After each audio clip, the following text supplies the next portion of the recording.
please subscribe and don't forget to press the bell icon to get notified whenever we upload a new video. Now, days after the BJP backed out of the PDP alliance in Jammu and Kashmir, thereby pushing the state towards a governor's rule, former Chief Minister Omar Abdullah has ruled out forming a coalition government in the state. Speaking exclusively to Network 18 today, Abdullah said that a split within the PDP was possible and he would not be surprised if some MLAs of the party decide to explore the option of joining the BJP. That's not all. He categorically clarified that the National Conference was not in touch with PDP legislators. This is what he had to say. I haven't been in touch with anybody. I think it's because unlike some of the others, we've made it very clear that we didn't receive a mandate for government formation in 2014. We don't have one now. We are not exploring avenues and opportunities. We believe that any government that is born out of this current assembly will be a messy one. It will only make things in the state worse. And even the possibility, as you rightly said, is what is sparking all these rumors. The fact that the assembly has not been dissolved, it's only been kept in suspended animation. This is done when the powers that be want to give an opportunity to explore other avenues and other opportunities. But the National Conference is not part of that. What do you mean when you say that they are going to explore other opportunities? Do you suspect that there could be a split within the PDP?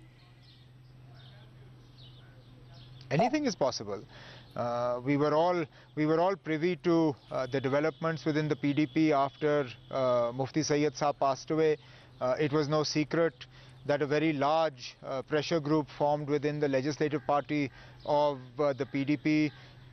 In fact, it was that pressure that was brought to bear on Mehbooba Mufti, and she surrendered her demand for additional CBMs that she had been asking for and agreed to take over on the terms and conditions that had been agreed between her father and the BJP.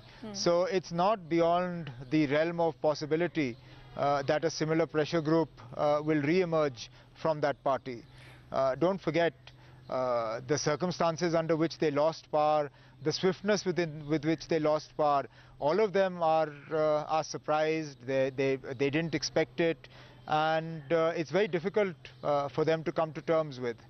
It's much easier when you lose an election because you know the inevitability of it. This was barely 3 years into their government. They weren't expecting it, and I wouldn't be surprised if some might be looking to explore other avenues. The problem with that is it's just messy, and it runs the risk of pushing Jammu and Kashmir even further into this turmoil. But, you know, some PDP MLAs, they feel that, you know, it doesn't help them to go along with the BJP. So the best alternative for them, because you understand what the Wali politics is all about, is either to go with a national conference or with the Congress party. And some of them have been in touch with the Congress party. Do you think the Congress should get into it, or your party? Would you be opening your doors if PDP MLAs approach you? There's been no approach from the PDP MLAs to the National Conference, and I can't speak for what the Congress should do. But if the PDP MLAs approach you, would you open your doors to them?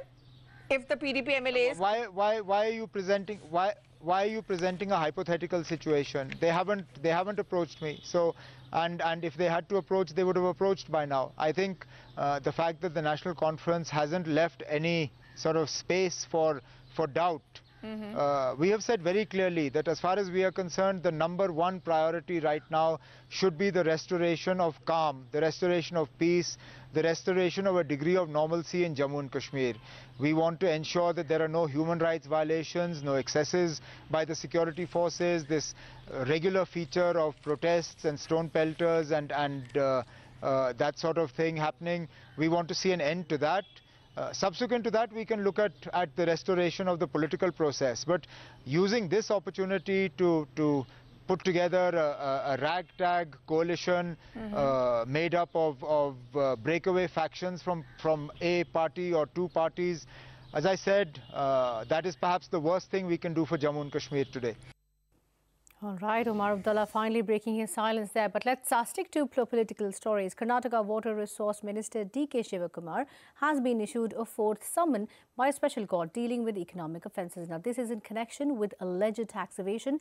Shivakumar, remember, has been asked to appear before the court in person along with 4 other accused. However, Shivakumar has refused that he has gotten any tax notice and also denied giving any money to the Congress. Still, I have not received any notice. Justice is there. Law of the land is there. The law will take its own course. Or anything, I have not given any money to the Congress head office or anywhere. This is all false. Nothing is true.